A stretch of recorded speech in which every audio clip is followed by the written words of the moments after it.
श्रीहरये नमः श्रीहरये नमः। जानकीकान्तस्मरणं जय जय राम राम। आंजनेयमूर्ति की जय। सद्गुरुनाथ महाराज की जय। श्रीराम पट्टाभिषेकः। तपस्वाध्यायविरदं तपस्वाग्विदाम्बरं नारदं परिपप्रच्छ वाल्मीकिर्मुनिपुङ्गवम्। शिरस्यञ्जलिमादाय कैकेय्यानन्दवर्धनः बभाषे भरतो ज्येष्ठं रामं सत्यपराक्रमं। पूजिता मामिका माता दत्तं राज्यम् इदं मम।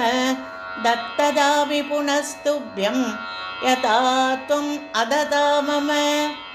दूरमेकाकिना न्यस्ता ऋषभेण बलीयसा। किशोरीव गुरुं भारं न वोढुम् अहमुत्सहे। वारिवेगेन महता भिन्नस्सेतुरिवक्षरन्। दुर्बन्धनमिदं मन्ये राज्यचित्रम् असंवृतं। गतिं करैवाश्वस्य हंसस्येव च वायसः। नान्वेदुम् उत्सहे राम तव मार्गं अरिन्दम। यथाचारोपितो वृक्षो जातश्चान्दर्निवेशने। महान् च सुदुरारोहो महास्कन्दप्रशाकवान्। शीर्येत पुष्पितो भूत्वा न फलानि प्रदर्शयन्। तस्य नानुभवेदर्थं यस्य हेतोः सरोप्यते। एषोपमा महाबाहो त्वदर्थं वेतुमर्हसि। यत्यस्मान् मनुजेन्द्रत्वं भक्तान् भृत्यान्न शादिः। जगदत्याभिषिक्तं त्वाम् अनुपश्यतु सर्वतः। प्रदबन्धमिवादित्यं मध्याह्ने दीप्ततेजसं। तूर्यसङ्गादनिर्घोषैः काञ्चीनूपुरनिष्वनैः। मधुरैः गीतशब्दैश्च प्रतिबुध्यस्व राघव। यावदा वर्तते चक्रं यावती च वसुन्धरा। तावत् त्वमिह सर्वस्य स्वामित्वम् अनुवर्तय। भरतस्य वचः श्रुत्वा रामः परपुरञ्जयः। तदेति प्रतिजग्राह निशसादासने शुभे। तदशत्रुघ्नवचनात् निपुणाश्मश्रुवर्धकाः। सुखहस्ता सुशीघ्राश्च राघवं पर्युपासत। पूर्वं तु भरते स्नाते लक्ष्मणे च महाबले। सुग्रीवे वानरेन्द्रे च राक्षसेन्द्रे विभीषणे। विशोधितजडस्नातः चित्रमाल्यानुलेपनः। महार्घवसनो रामः तस्थौ तत्र श्रिया ज्वलन्। प्रतिकर्म च रामस्य कारयामास वीर्यवान्। लक्ष्मणस्य च लक्ष्मीवान् इक्ष्वाकुकुलवर्धनः। प्रतिकर्म च सीतायाः सर्वा दशरथस्त्रियः। आत्मनैव तदा चक्रुः मनस्विन्यो मनोहरम्। ततो वानरपत्नीनां सर्वासामेव शोभनम्। चकारयत्नात् कौसल्या प्रहृष्टा पुत्रलालसा। ततः शत्रुघ्नवचनात् सुमन्त्रो नाम सारथिः। योजयित्वाभिचक्राम रथं सर्वाङ्गशोभनम्। अर्कमण्डलसङ्काशं दिव्यं दृष्ट्वा रथोत्तमम्। आरुरोह महाबाहु रामः सत्यपराक्रमः। सुग्रीवो हनुमांश्चैव महेन्द्रसदृशद्युतिः। स्नातौ दिव्यनिभैर्वस्त्रैः जग्मधुः शुभकुण्डलौ। वराभरणसम्पन्ना ययुस्ता शुभकुण्डलाः। सुग्रीवपत्न्यः सीता च द्रष्टुं नगरमुत्सुकाः। अयोध्यायां तु सचिवा राज्ञो दशरथस्य ये पुरोहितं पुरस्कृत्य मन्त्रयामासुरर्थवत्। अशोको विजयश्चैव सुमन्त्रश्चैव सङ्गताः मन्त्रयन् रामवृद्ध्यर्थं नगरस्य च सर्वमेव अभिषेकार्थं जयार्हस्य महात्मनः कर्तुमर्हसि रामस्य यत्यन्मङ्गलपूर्वकम् इति ते मन्त्रिणः सर्वे सन्दिश्यतु पुरोहितं नगरान् निर्ययुस्तूर्णं रामदर्शनबुद्धयः। हरियुक्तं सहस्राक्षो रथमिन्द्र इवानग प्रययौ रथमास्ताय रामो नगरमुत्तमं। जग्राह भरतो रश्मीन् शत्रुघ्नच्छत्रमाददे लक्ष्मणो व्यजनं तस्य मूर्तिः सम्पर्यवीजयत्। श्वेतं च वालव्यजनं जग्राह पुरतस्थितः अपरं चन्द्रशङ्काशं राक्षसेन्द्रो विभीषणः। ऋषिशङ्गैस्तदाकाशे देवैश्च समरुद्गणैः तूयमानस्य रामस्य शुश्रूवे मधुरध्वनिः। ततः शत्रुञ्जयं नाम कुञ्जरं पर्वतोपमम् आरुरोह महातेजाः सुग्रीवप्लवगर्षभः।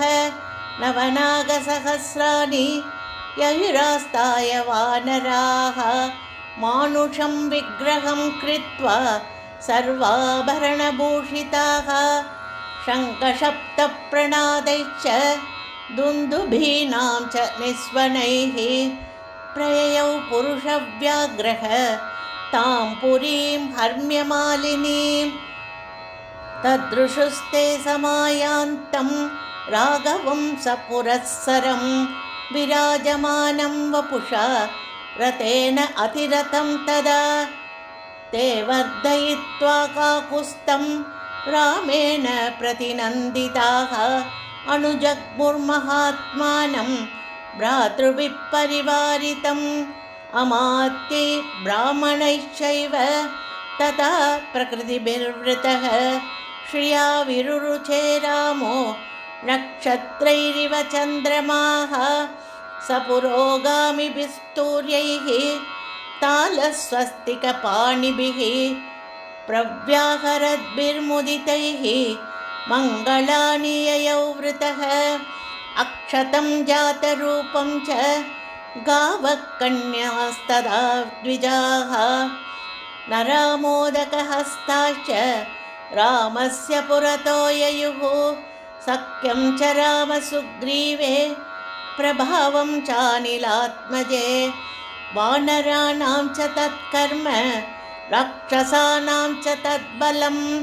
विभीषणस्य संयोगम् आचचक्षे च मन्त्रिणां श्रुत्वा तु विस्मयं जग्मुः अयोध्यापुरवासिनः। द्युतिमाने तदाज्ञाय रामो वानरसंवृतः हृष्टपुष्टजनाकीर्णाम् अयोध्यां प्रविवेशः। ततो ह्यप्युच्छ्रयन् पौराः पताकास्ते गृहे गृहे ऐक्ष्वागात्युषितं रम्यम् आससाद पितुर्गृहम्। अदाब्रवीत् राजपुत्रो भरतं धर्मिणां वरम् अर्थोपहितया वाचा मधुरं रघुनन्दनः। पितुर्भवनमासाद्य प्रविश्य च महात्मनः कौसल्यां च सुमित्रां च कैकेयीम् अभिवादय। यच्च मद्भवनं श्रेष्ठं स अशोकवनिकं महत् मुक्ता वैदूर्यसङ्कीर्णं सुग्रीवाय निवेदय। तस्य तद्वचनं श्रुत्वा भरतः सत्यविक्रमः पाणौ गृहीत्वा सुग्रीवं प्रविवेशतमालयं ततस्तैलप्रदीपं च पर्यङ्गास्तरणानि च गृहीत्वा विविशुत्सु क्षिप्रं शत्रुघ्नेन प्रचोदिताः गृहीत्वा विविशुक्षिप्रं शत्रुघ्नेन प्रचोदिताः उवाच च महातेजाः सुग्रीवं राघवानुजः अभिषेकाय रामस्य दूतानाज्ञापय प्रभो सौवर्णान् वानरेन्द्राणां चतुर्णां चतुरो घटान् ददौ क्षिप्रं स सुग्रीवः सर्वरत्नविभूषितान् यथा प्रत्यूषसमये चतुर्णां सागराम्बसां पूर्णैकडैः प्रतीक्षत्वं तथा कुरुतवानराः एवमुक्ता महात्मानो वानरा वारणोपमाः उत्पेदुर्गगनं शीघ्रं गरुडानिलशीघ्रगाः जाम्बवां च शुषेणश्च वेगदर्शी च वानरः ऋषभश्चैव कलशान् जलपूर्णानतानयन् नदीशतानां पञ्चानां जलं कुम्भेषु चाहरन् पूर्वासमुद्रात् कलशं जलपूर्णं मथानयत् शुषेणः सत्त्वसम्पन्नः सर्वरत्नविभूषितं ऋषभो दक्षिणात्तूर्णं समुद्राजलमाहरत् रक्तचन्दनशाखाभिः संवृतं काञ्चनं घटं गवयः पश्चिमात्तोयम् आजहार महार्णवात् रत्नकुम्भेन महता शीतं मारुतविक्रमः उत्तराच्च जलं शीघ्रं गरुडानिलविक्रमः आजहार स धर्मात्मा नलः सर्वगुणान्वितः ततस्तैर्वानरश्रेष्ठैः आनीतं प्रेक्ष्य तज्जलम् अभिषेकाय रामस्य शत्रुघ्नः सचिवैः सह पुरोहिताय श्रेष्ठाय सुहृद्भ्यश्च न्यवेदयत् ततः स प्रयतो वृद्धो वसिष्ठो ब्राह्मणैः सह रामं रत्नमये पीठे सहसीतं न्यवेशयत् वसिष्ठो वामदेवश्च जाबालिरथकाश्यपः कात्यायनसुयज्ञश्च गौतमो विजयस्तथा वसिष्ठो वामदेवश्च जाबालिरथकाश्यपः कात्यायनसुयज्ञश्च गौतमो विजयस्तदा अभ्यषिञ्चन्नरव्याघ्रं प्रसन्नेन सुगन्धिना सलिलेन सहस्राक्षं वसवो वासवं यथा ऋद्विग्भिर्ब्राह्मणैः पूर्वं कन्याभिर्मन्त्रिभिस्तदा योतैश्चैवाप्यषिञ्चस्ते सम्प्रहृष्टासनैगमैः सर्व औषधि रसैर्दिव्यैः दैवतैर्नभसिस्थितैः चतुर्भिर्लोकपालैश्च सर्वैर्देवैश्च सङ्गतैः ब्रह्मणा निर्मितं पूर्वं किरीटं रत्नशोभितम् अभिषिक्तः पुरा येन मनुस्तं दीप्ततेजसं तस्यार्ववाये राजानः क्रमाद्येनाभिषेचिताः सभायां हेमक्लुप्तायां शोभितायां महाजनैः रत्नैर्नानाविधैश्चैव चित्रितायां सुशोभनैः नानारत्नमये पीठे कल्पयित्वा यथाविधि किरीटेन ततः पश्चात् वसिष्ठेन महात्मना ऋद्विग्विर्भूषणैश्चैव समयोष्यत राघवः छत्रं तु तस्य जग्राह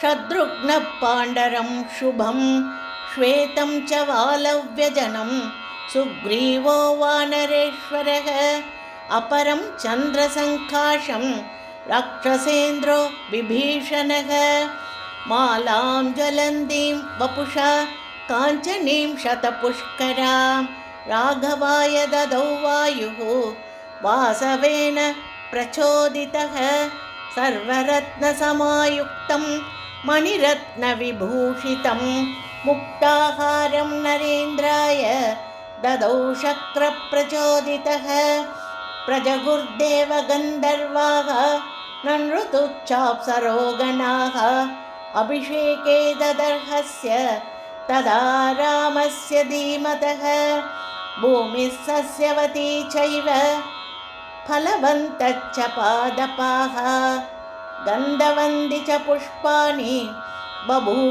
बभूवुराघवोत्सवे सहस्रशतमश्वानां धेनूनां च गवां तदा ददौ 100 वृषान् पूर्वं द्विजेभ्यो मनुषर्षभः 30 कोटिर्हिरण्यस्य ब्राह्मणेभ्यो ददौ पुनः नानाभरणवस्त्राणि महार्हाणि च राघवः अर्करश्मिप्रतीकाशं काञ्चनीं मणिविग्रहान् सुग्रीवाय सजं दिव्यां प्रायच्छत् मनुषर्षभः वैदूर्यमणिचित्रे च चन्द्ररश्मिविभूषिते वालिपुत्राय धृतिमान् अङ्गदायाङ्गदे ददौ मणिप्रवरजुष्टं च मुक्ताहारम् अनुत्तमं सीतायै प्रददौ रामः चन्द्ररश्मिसमप्रभम् अरजे वाससि दिव्ये शुभानि आभरणानि च अवेक्षमाणा वैदेही प्रददौ वायुसूनवे अवमुच्यात्मनः कण्डात् हारं जनकनन्दिने अवैक्षद हरीन् सर्वान् भर्तारं च मुहुर्मुहुः तामिङ्गिदज्ञः सम्प्रेक्ष्य बभाषे जनकात्मजा प्रदेहि सुभगे हारं यस्य तुष्टासि भामिनी तेजोधृतिर्यशो दाक्ष्यं सामर्थ्यं विनयो नयः पौरुषं विक्रमो बुद्धिः यस्मिन्नेतानि नित्यदा ददौ सा वायुपुत्राय तं हारम् असितेक्षणा हनुमांस्तेन हारेण शुशुभे वानरर्षभः चन्द्रांशु च गौरेण श्वेदाभ्रेण यथाचलः ततो द्विविधमैन्दाभ्यां नीलाय च परन्तपः सर्वान् कामगुणान् वीक्ष्य प्रददौ वसुधाधिपः सर्वे वानरवृद्धाश्च ये चान्ये वानरेश्वराः वासोभिर्भूषणैश्चैव यथार्हं प्रतिपूजिताः विभीषणोऽथ सुग्रीवो हनुमान् जाम्बवांस्तथा सर्वे वानरमुख्या च रामेणाक्लिष्टकर्मणा यथार्हं पूजिताः सर्वैः कामैरत्नैश्च पुष्कलैः प्रहृष्टमनसः सर्वे जग्मुरेव यथागतं नत्वा सर्वे महात्मानं ततस्ते प्लवगर्षभाः विसृष्टा पार्थिवेन्द्रेण किष्किन्धामप्युपागमन् सुग्रीवो वानरश्रेष्ठो दृष्ट्वा रामाभिषेचनं पूजितश्चैव रामेण किष्किन्धां प्राविशत्पुरीं विभीषणोऽपि धर्मात्मा सहतैर्नैरृतर्षभैः लब्ध्वा कुलधनं राजा लङ्कां प्रायाद्विभीषणः स राज्यमखिलं शासन् निहतारिर्महायशागा राघवः परमोदारो रराजपरया मुदा उवाच लक्ष्मणं रामो धर्मज्ञं धर्मवत्सलः आतिष्ठ धर्मज्ञ मया सहेमां मां पूर्वराजात्युषितां बलेन तुल्यं मया त्वं पितृभिर्धृताय तां यौवराज्ये दुरमुद्वहस्व सर्वात्मना पर्यनुनीयमानो यदा न सौमित्रिरुपैदियोगं नियुज्यमानोऽपि च यौवराज्ये तदोऽप्यषिञ्चद्भरतं महात्मा पौण्डरीकाश्वमेधाभ्यां वाजपेयेन सासकृत् अन्यैः च विविधैः यज्ञैः अयजत् पार्थिवात्मजः राज्यं दशसहस्राणि प्राप्य वर्षाणि राघवः शदाश्वमेधानाजह्रे शतश्वान् भूरि दक्षिणान् आजानुलम्बबाहुः स महास्कन्दप्रतापवान् लक्ष्मणानुचरो रामः पृथिवीमन्वपालयत् राघवश्चापि धर्मात्मा प्राप्य राज्यम् अनुत्तमम् ईजे बहुविधैः यज्ञैः ससुहृज्ञादिबान्धवैः न पर्यदेवन् विधवा न च व्यालकृतं भयं न व्याधिजं भयं वापि रामे राज्यं प्रशासति निर्दस्युरभवल्लोको नानर्थः कञ्चिदस्पृशद् न च स्म वृद्धा बालानां प्रेतकार्याणि कुर्वते सर्वं मुदितमेवासीत् सर्वो धर्मपरोऽभवत् राममेवानुपश्यन्तो नाभ्यहिंसन् परस्परम् आसन् वर्षसहस्राणि तथा पुत्रसहस्रिणः निरामया विशोकाश्च रामे राज्यं प्रशासति रामो राम इति प्रजानामभवन् कथाः रामभूतं जगदभूत् रामे राज्यं प्रशासति नित्यपुष्पा नित्यफलाः तरवस्कन्धविस्तृताः काले वर्षी च पर्जन्यः सुखस्पर्शश्च मारुतः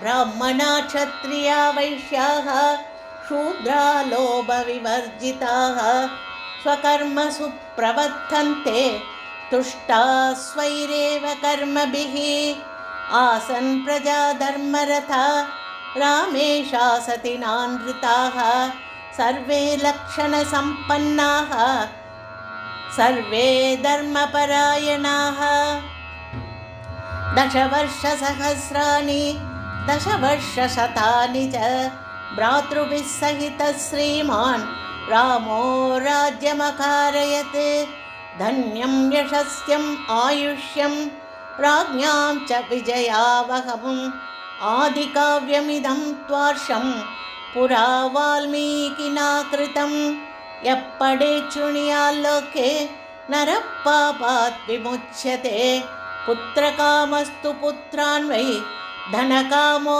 धनानि च लभते मनुजो लोके श्रुत्वा रामाभिषेचनं महीं विजयते राजा रिपुं चाप्यजित्तिष्ठति राघवेन यथा माता सुमित्रा लक्ष्मणेन च भरतेन च कैकेयी जीवपुत्रास्तथा स्त्रियः भविष्यन्ति सदानन्दाः पुत्रपौत्रसमन्विताः श्रुत्वा रामायणमिदं दीर्घमायुष्य विन्दति रामस्य विजयं चैव सर्वमक्लिष्टकर्मणः शृणोति य इदं काव्यम् आर्षं वाल्मीकिना कृतं श्रद्दधानो जितक्रोधो दुर्गाण्ययदि त्रयसौ यदि तरत्यसौ शृणोति य इदं काव्यम्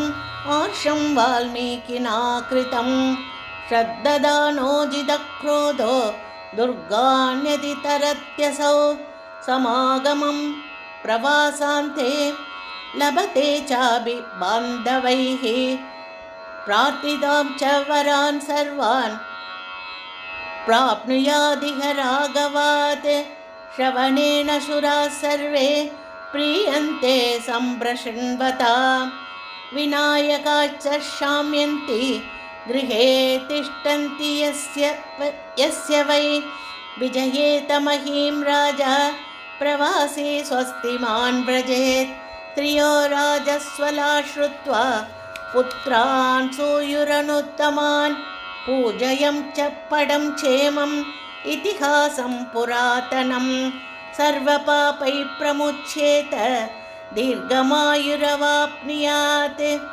प्रणम्य शिरसा नित्यं श्रोतव्यं क्षत्रियैर्द्विजात् ऐश्वर्यं पुत्रलाभश्च भविष्यति न संशयः।